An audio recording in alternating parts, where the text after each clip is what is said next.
Tentem imaginar um equipamento elétrico que é utilizado em quase tudo.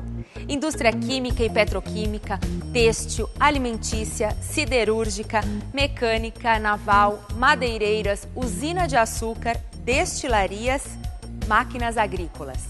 Estações de bombeamento e saneamento, trituradores, evaporadores, elevadores, laminadoras, compressores, bombas, exaustores, ventiladores, prensas, pontes rolantes, etc, etc, etc.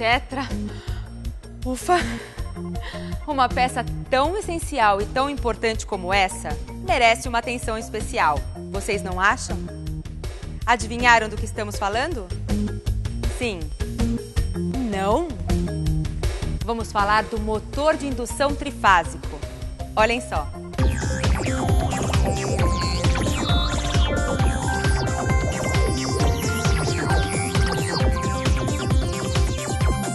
Fim do século XIX, o croata Nikola Tesla, grande cientista dos campos da engenharia mecânica e da eletrotécnica, dá a partida na invenção do motor trifásico.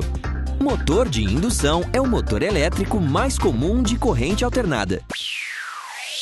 Antigamente, as fábricas ficavam na beira de rio, porque a energia mecânica para as máquinas vinham das rodas d'água. Com a invenção dos motores trifásicos de indução, além da distribuição de redes de energia elétrica, foi possível ter as fábricas longe dos rios e quem sonhasse em produzir alguma coisa podia ter sua fábrica, bastava ter energia elétrica. Um motor de indução é composto de duas partes, estator e rotor. Olha só. Agora vamos ver detalhadamente como funciona.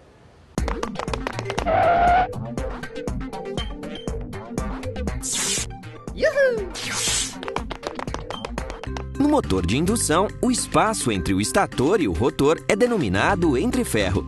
O estator constitui a parte estática e o rotor a parte móvel. O estator é formado por chapas finas de aço magnético que tem o formato de um anel com ranhuras internas. Nesta estrutura são alojados enrolamentos que, por sua vez, devem criar um campo magnético no estator. O rotor também é composto de chapas finas com o formato também de anel e com os enrolamentos alojados longitudinalmente. Veja agora a construção de um motor de indução com quem entende do assunto. A construção de um motor elétrico, um motor de indução em particular e os trifásicos, compreendem algumas etapas. A etapa de caldeiraria, ela compreende então a construção bruta da máquina e ela parte de chapas de aço que vêm na forma de placas, né, das usinas que fornecem aço aí, por aí, né? Uma vez cortadas as peças, você tem os componentes individualmente já cortados e disponíveis. Uma segunda etapa, ainda dentro da caldeiraria, é fazer a montagem desses componentes. Então você começa a montar os componentes formando uma carcaça, por exemplo, do motor elétrico, uma tampa que vai suportar os mancais posteriormente. A segunda etapa, que é a usinagem, ela objetiva colocar aquelas peças que foram construídas na caldeiraria nas suas dimensões finais. Da mesma forma, o eixo é um outro componente importante do motor elétrico. Ele vem da usina na forma de barras cilíndricas em bruto e essa barra tem que ser desbastada e conformada para adequar a montagem sobre ele do núcleo posteriormente e que permita ainda mais à frente a montagem dele como um componente final.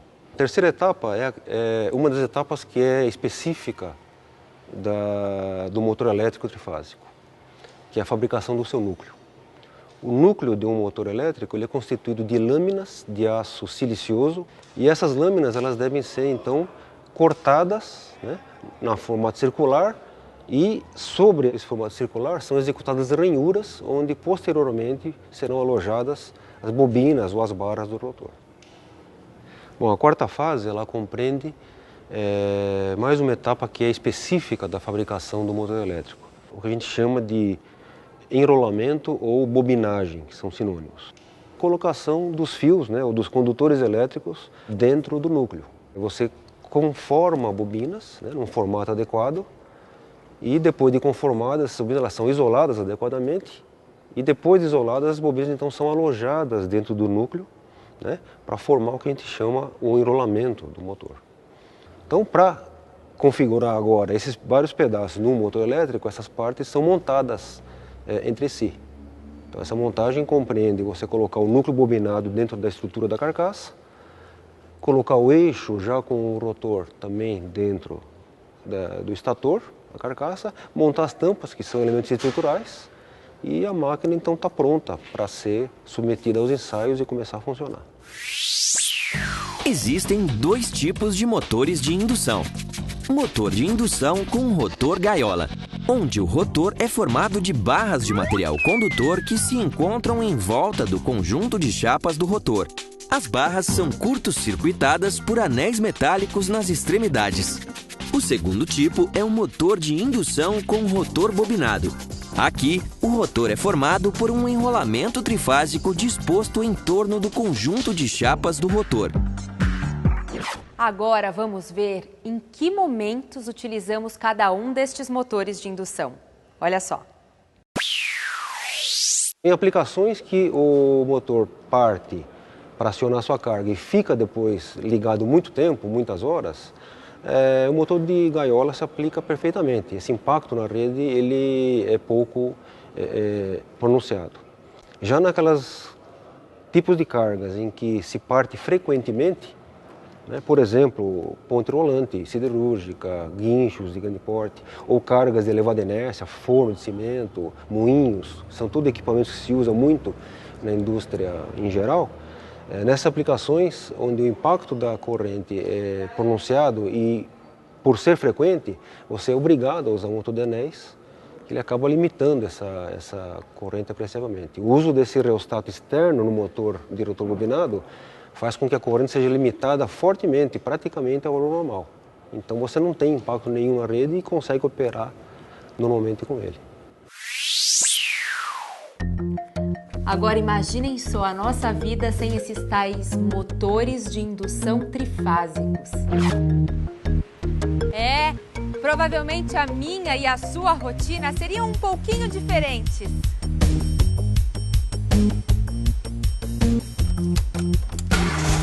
Nada de elevador, nem de escada rolante, nem de ventilador. Isso para falar apenas de uma parte prosaica do dia. Agora imaginem, hoje, se tirássemos por um dia em todo o mundo todos esses potentes equipamentos elétricos, se tirássemos todos os motores trifásicos de todas as fábricas, indústrias, prédios, enfim, a impressão que eu tenho é que o mundo iria parar. Já imaginaram? Bom, a gente fica por aqui. Até a próxima. Tchau!